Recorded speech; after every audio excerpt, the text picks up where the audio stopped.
ମୁଁ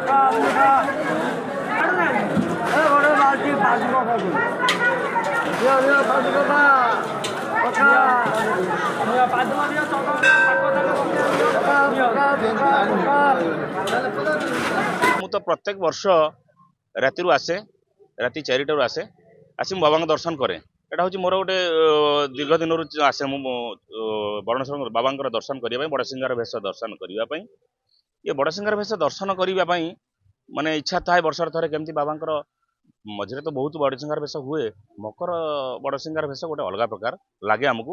ବାବାଙ୍କର ସାଜସଜ୍ଜା ଯୋଉ ଟାଇପର ଦର୍ଶନ ହୁଏ ଆମକୁ ନିଶ୍ଚିତ ଭାବରେ ମନକୁ ଛୁଇଁଲା ଭଳି ଲାଗେ। ବାବାଙ୍କୁ ଦେଖିଲେ ଆମକୁ ମନ ଶାନ୍ତି ହେଇଯାଏ। ବାବାଙ୍କର ଯୋଉ ପାଦୁକା ଅଛି ସେ ପାଦୁକା ଲୋକଙ୍କର ବିଶ୍ୱାସ ଅଛି ବାବାଙ୍କ ପାଦୁକା ପିଇଲେ ବିଭିନ୍ନ ଶରୀରର ବିଭିନ୍ନ ଆରୋଗ୍ୟ ମାନେ ରୋଗ ଭଲ ହେଇଯାଏ। ଆଉ ସେମାନଙ୍କର ବିଶ୍ୱାସର ସହିତ ସମସ୍ତେ ସବୁଦିନ ଆସନ୍ତି, ବହୁତ ରୋଗୀ ଅଛନ୍ତି ସବୁଦିନ ଆସିକି ସେ ପାଦୁକା ପାଆନ୍ତି, ବହୁତ ମାନେ ପିଅନ୍ତି, ବହୁତ ଗ୍ଲାସ ଗ୍ଲାସ ଧରିକି ସେମାନେ ପିଅନ୍ତି ଏବଂ ସେ କୁଣ୍ଡରୁ ଯୋଉ ପାଦୁକା ଆସେ ସେ ରୋଗ ଭଲ ହେଇଯାଏ। ବରୁଣେଶ୍ୱର ମେଳା ପ୍ରାୟ 10 ଦିନ ଧରି ଚାଲେ। ଦ୍ୱିତୀୟରେ ଏଠି ଆମର ଏଇ ସଂକ୍ରାନ୍ତି ଦିନ ପ୍ରାୟ 30,000ରୁ ଅଧିକ ଭକ୍ତ ସମାଗମ ହୁଏ।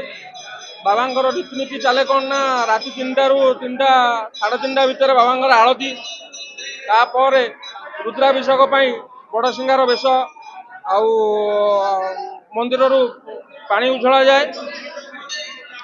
ଏଥିମଧ୍ୟରେ ଦର୍ଶନ କରିବା ପାଇଁ ଭକ୍ତମାନେ ଯୋଉ ଆସିଥାନ୍ତି ଠାକୁରଙ୍କ ଦର୍ଶନ ବି ମଧ୍ୟ କରନ୍ତି।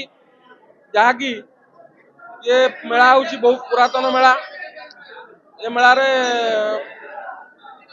ବହୁ ଦୂର ଦୂରାନ୍ତରୁ ଭକ୍ତ ଆସନ୍ତି।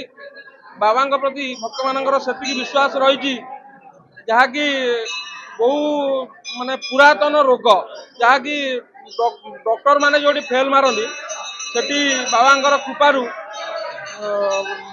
ଭକ୍ତମାନେ ଭଲ ହେଇକି ଏଠୁ ଯାଆନ୍ତି।